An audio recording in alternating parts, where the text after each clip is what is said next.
Welcome to the Secrets of College Planning. I'm your host, Anthony Uva, and today we're going to get some insight into college basketball. My guest today is Tom Wagenblast, and he's the head men's basketball coach at College of St. Elizabeth. And welcome to the show. Thank you for having me. I appreciate it. No problem. So usually I start my guests where they went to college. So where'd you go to school? So I went to Rutgers University. I was a mildly recruited Division III college basketball player coming out of high school. Had some interest from TCNJ, Newman College, Moravian in Pennsylvania. I wasn't all that good, I could play a little bit and hold my own in high school and everything, but I kind of always knew that my passion was coaching, and it's something that I've wanted to do ever since I was a little kid. Always organizing leagues, and I had a wiffle ball tournament in my backyard and everything. So it was always something that I really loved to do.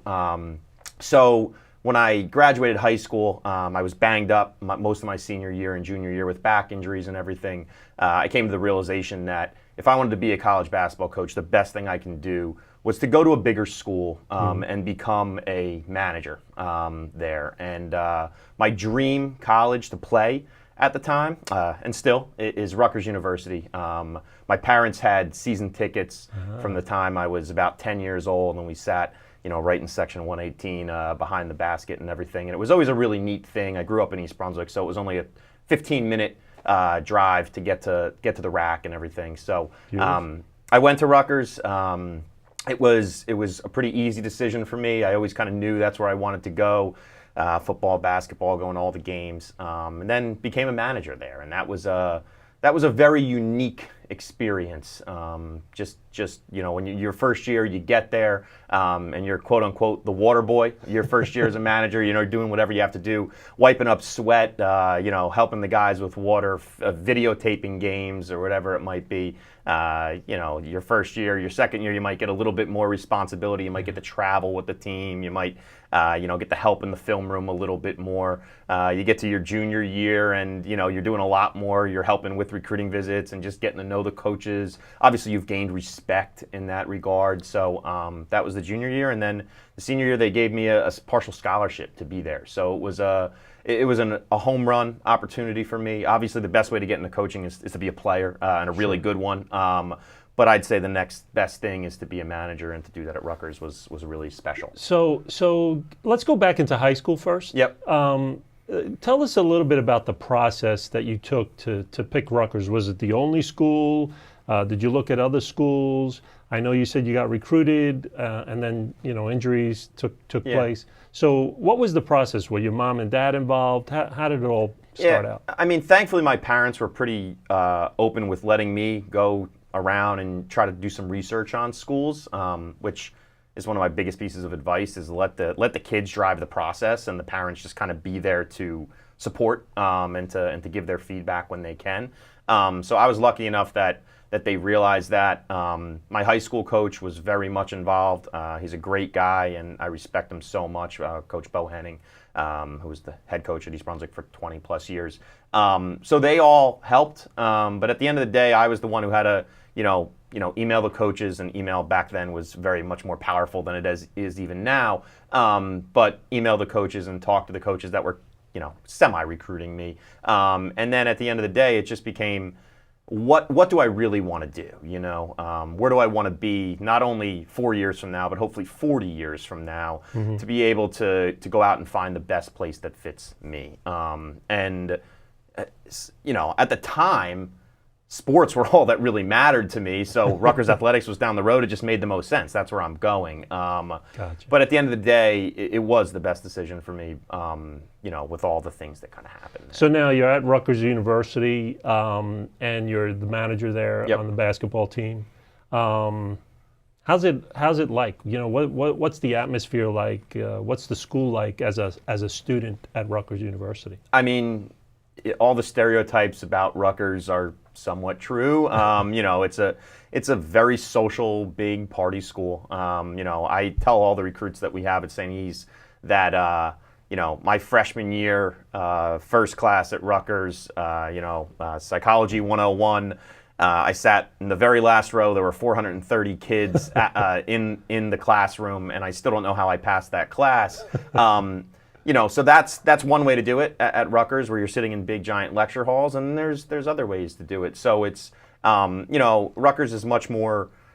I would just say it's a bigger place that there's a big social life, and that's kind of at least what the student body kind of centers itself around.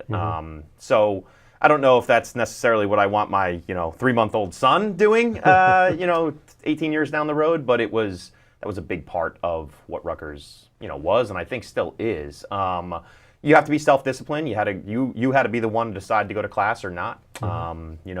With 400 kids, nobody's taken attendance, so you have to self-police yourself, which certainly helped, I think, me and a lot of other people I went to school with grow up. So that was a good thing. But I also saw a lot of people not be able to cut it and couldn't motivate themselves to go to class every single day. So I learned at a pretty young age that might be great for some people, but it might not be good at all for others. So going back to that, you just got to find the right fit for yourself. So do you get to, as the manager of the basketball team, you get to mingle with the players and hang out with them? And... Yeah, I guess there's two different ways you can kind of approach it if you're trying to be a manager. You can approach it as, I'm going to try to be good friends with the players and get to know them really well and be buddies with them, which a couple of the guys at Rutgers did. And then there's the approach of, I'm going to use this as my college education here. And again, I majored in sports management, but I really majored in coaching. That's what I wanted to do. And that was more of try to get to know the coaches as best as possible. At Rutgers at the time, you had like 5, maybe 6, as we got to a new staff, different assistant coaches on the staff who you could all learn something from. And I think part of who I am as a coach and even as a person right now is a little bit of everybody that I've ever been around. So sure, you get all the perks of getting to travel, getting to eat at the top steakhouses and going to all the different big college basketball arenas. But really what I took out of being a manager at Rutgers was that this is really, really hard to get into this business. And you got to do everything you can to try to learn from as many people as possible. Great. So now you graduate from Rutgers. How does one go from graduating at Rutgers to becoming the head coach at College of St. Elizabeth?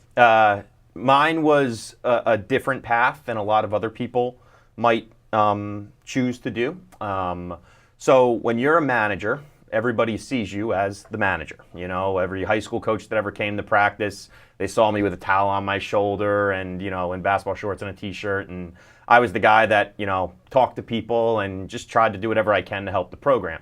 I needed to change that impression of myself. I needed people to see me as a coach and as somebody who wants to be a coach. So I could have went the graduate assistant route, try to go and get a GA spot, work on the team, doing very similar tasks to what managers do. But I thought it was more important for me to get out on the floor and actually coach. And the best way for me to do that was to do it at a smaller Division III school.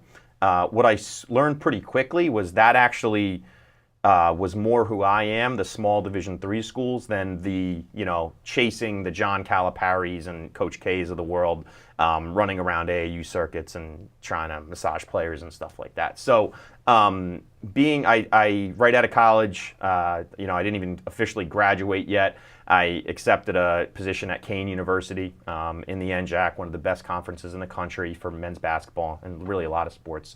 And got to coach and was thrown into the fire right away. It was the best thing that ever happened to me. I spent 8 amazing years there as an assistant coach. And for the people that don't know, the life of being an assistant coach at the Division III level is very little bit of money, and a lot of work.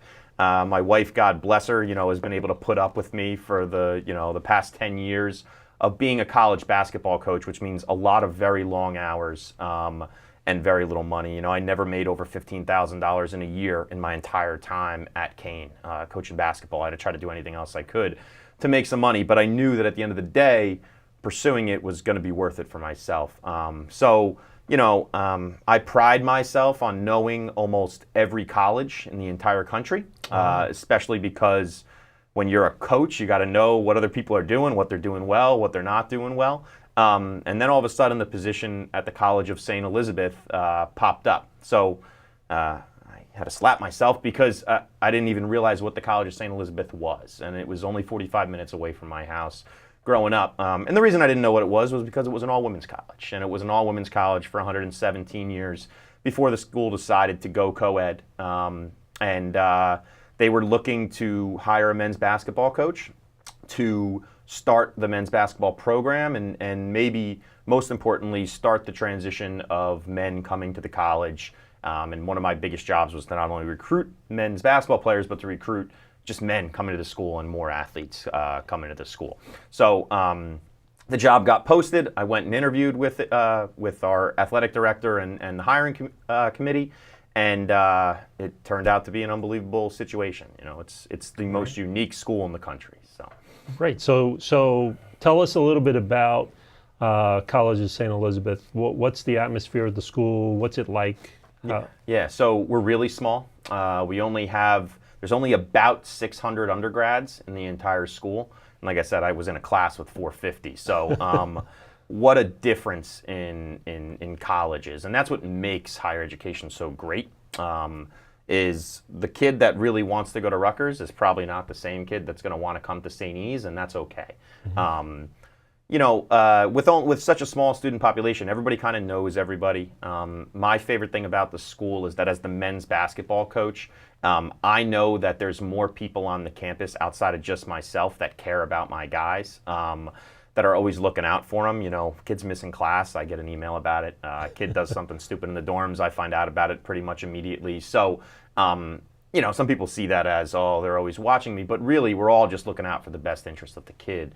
There's a really small, close-knit community at the college, which is unique. You know, everybody, in the day and age where everybody's searching for college students, everybody wants to talk about how they have small class sizes, how they're a small student population and everything. Well, I think we put our money where our mouth is. We have 600 kids. We never want to get much bigger than about 1,000 or so. So, we are growing, but we don't want to get too big where we lose who we are as a college. Great. Yeah. So now, athletes, the basketball players come into the school. At the high school level, what are you looking for in athletes to come to College of St. Elizabeth? Do you need that 6'5" guy, or the 5'5" guy is just as good and you can work with them? Yeah, I mean, first and foremost, we're looking for kids that love basketball. At the Division III level, kids have to police themselves a lot more. You know, I'm not allowed to work with the kids basketball-wise in the preseason, in the postseason, or in the summer. So you need to find motivated kids that are going to come in, be willing to work out, whether that's an hour a day or 2 hours a day on their own, or just in a strength and conditioning kind of setting, because they love to do it, not because they have to do it, And when I was at the Division I level, I found that a lot of the guys we had just did it because they were on scholarship or their families were telling them this is what they needed to do, and maybe this was their way, to prosperity or whatever it might be. And that, I didn't love that. I really love that here we can find kids that love basketball and that want to pursue their degrees. I tell everybody it's about ball and books. At the College of St. Elizabeth, there are very little distractions. Anybody who's never been there, it's a big, beautiful campus in a very small student population. So I could walk right down the middle of the road and not get hit by a car. So there's not a whole lot of distractions there where you can really just focus on your academics and on the sport that you're going to play or the activity that you're in or whatever it might be. But getting back to kind of who we look for is, we're always looking for the guys that are under the radar, that have a little bit of a chip on their shoulder, and obviously that are willing to, go to class and pursue their degree. I don't need rocket scientists, I just need kids that are really motivated, both athletically and academically. So grade-wise, they have to be pretty good in grades. Yeah, absolutely. SATs. That's with any college that you're going to look at. The average, acceptance at the college is about a 3.0 at the College of St. Elizabeth and about 1,000 on your SAT. But that varies. Sure. There's kids who have perfect grades coming in, and there's kids who struggle maybe a little bit in high school that just need the right fit. And one of my big things, and some of the guys that we have on our team didn't have it so easy growing up, or didn't have it so easy in high school, and they've done an unbelievable job of just trying to stay on the right path, and they have well above a 3.0 in college and are going to be great assets to the community, moving forward. But no matter what school you're looking at, even junior colleges at this point, like, you have to make sure you're taking care of business in the classroom and that you're, I keep saying it, but motivated to go get your degree. So a big thing for parents is financial need or financial aid of some sort. Yep. Because a lot of the colleges are very expensive these Absolutely. days. Division III schools don't give out athletic scholarships. Right. Is there monies that the Division III schools have? Is there something that they can do to help these students come to the school? Absolutely. Unfortunately, the group of people who are kind of in that no-win situation right now is that middle-class group. They make too much money where they don't qualify for any financial aid, but not enough money where they can just write a check for $35,000, $40,000, and that's a very large percentage of the population. But schools, we do a great job of this, and there's plenty of other schools that do a really good job too of just working with each individual family. Sitting down, first step is to apply. Obviously, I tell everybody this is, we're a free application, so there's no reason why you shouldn't apply to almost every school that's a free application. Wow. If it doesn't cost you anything, how can it hurt to send an application in and see what happens? So get your application and get all your documents in that you need to try to be accepted, and so on and so forth, and make sure your FAFSA's filled out. Once your FAFSA's in and all that paperwork's in with the school and you're accepted, then you're eligible to receive a financial aid package. So all of our students get a financial aid package, and yes, we have the federal grants and the state grants, the TAG and the Pell that any kid can qualify for. But we also have a lot of money at the school that's available. We have academic scholarship, and then we also have just grant money that's kind of just what I was talking about. That middle class kid who can't quite afford to write that $40,000 check. Right. There's money budgeted in to really almost every college to help. Right. Offset the costs. So. Okay. So now, student comes there. When do they get there? What's the schedule like for a basketball player that comes to the school? Can you tell me from August or September all the way until the next summer? Yeah, absolutely. So we actually had a small group of our kids move in on August 1st. The college has something called the Fast Track program, which is an incredible program that's roughly 2 weeks, and they get 4 college credits before they even officially start classes. It's kind of a boost to kind of help kids, not even that struggled academically in high school, but just get started. And it's open to almost every kid who applies to the school and decides to come to the school. You get to move in. It doesn't cost any more money, so it's almost like it is what it says. It's fast track, it gets you started. So a lot of our kids, almost 50 students, took advantage of that this year. So they're going to be, before the first day of classes have started, they're going to have 4 credits in their bank. But so an athlete at the College of St. Elizabeth, specifically, let's talk about a men's basketball athlete. First day of classes are that Monday after August 16th, so I think it's August 20th or whatever it might be. We won't do much at all with the first week of classes. I think the kids got to get into a routine. They don't need to hear my voice and the motivating speeches or anything like that yet. I'll give them that first week to kind of settle in, and then we'll start our strength and conditioning program shortly after that. Our athletic director at CSE, who's amazing, she's in the Women's Basketball Hall of Fame, does a good job hiring different people to come in and work with our student athletes, strength and conditioning wise. So we have somebody who works them out Tuesdays, Thursdays. We have somebody who works them out on Mondays. It's open to everybody at the school. A lot of those kids who choose to come are athletes, and our men's basketball players are strongly encouraged to attend that. So they'll do that for the first 6 weeks or so of school, and that brings us right about till October 15th. October 15th is the first day of practice that will start for NCAA Division III college basketball. The D1s can start a little bit earlier. I think they can start almost October 1st these days, but we'll start October 15th. We will practice for about a month. We open November 8th. We'll play up until Thanksgiving, give them a few days off for Thanksgiving, 4 or 5 days. We'll come back, get right back to games until finals hit. So finals for us are roughly the first or second week of December. We'll play maybe a few games right after finals. We'll just practice during finals. And then winter break comes. And every school's different. Some colleges keep their kids throughout the whole winter break. We actually send our guys home for 2 weeks, so they get to be away with their families. I hope they're working out. But for the most part, it's a good time away and a little bit of a mental break in the middle of the year. Once January 1st comes, the guys come back on campus, and then we'll finish out our season up until about mid-February, hopefully running into March.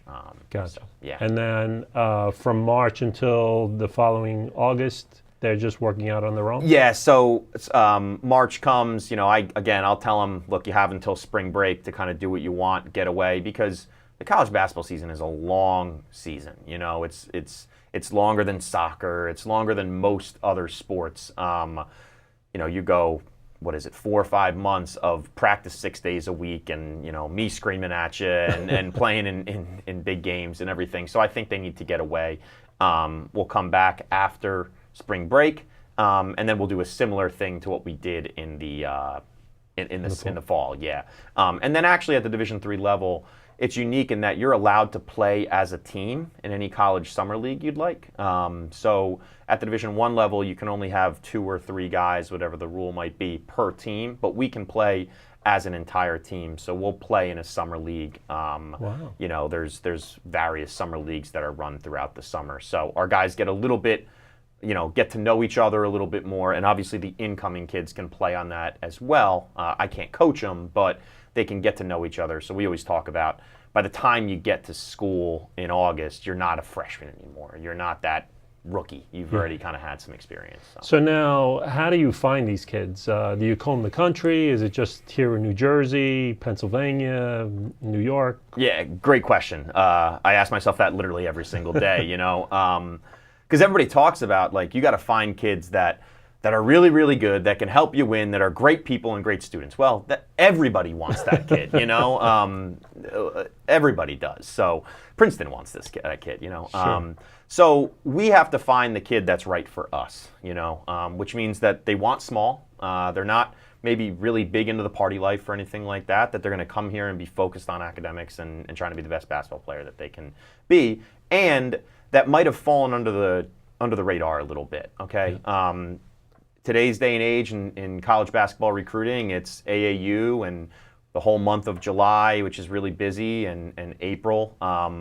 It's crazy, you could be somewhere every single day in July, and that's where all the Division I's are. Every single day they're out watching kids. So we maybe look for the kids that don't play on all those teams. We try to find kids in their high school summer leagues. We try to watch their high schools a lot. That's a lost art this day and age. Everybody wants to see them against the highest level of competition. For us, we need to try to find the guys that maybe just play high school, or maybe are a 2 or 3 sport athlete that have a lot of potential to be really good basketball players. But it's difficult. New Jersey is our bread and butter because that's where we're most known, and at a very small school that's starting to build its athletic department. That's important to us, but we've also done a lot, and we've encouraged our coaches at CSE to search the states that don't have a lot of other Division IIIs. There's actually 13 states in the United States of America that have 0 or 1 Division III schools at it. So Florida, for example, we've done okay recruiting down in Florida, has 0 Division III schools. So if you're the best Division III recruit in Florida, you usually end up going to UF or Florida State, and you play in unbelievable intramural leagues. But I want that guy on my team. Sure. Trying to really think outside the box for us, and luckily we've been able to do that reasonably well here. Great. So we're coming to the end of our show. Usually I ask my guests, what advice do you want to give to the parents and their students that want to come to College of St. Elizabeth? What advice do you want to give them? I mean, I touched on it a little bit earlier in the show, but first and foremost is let the kids kind of drive the car, let them really lead the search, and you just have to be there to help them. You need to tell them, hey, look, this probably is a little bit out of our price range after you get the financial aid package. But I preach to all the kids and parents in that your college recruiting process, this is the one time in your life you get to be really selfish. You get to do what's best for you. And most of the time we don't get to choose that. And like at the end of the day, it's probably going to be the most important decision of an 18-year-old's life up until that point. So they have to do all their research. They have to really study as much as they can. And to anybody that shows interest in you, you should do a little bit of homework on and try to reciprocate that and show some interest back. And then just figure out if it's the right fit. Great. Well, thank you very much for coming on the show. Absolutely. Thank you. So you've been watching The Secrets of College Planning. I'm your host, Anthony Uva. Until next time.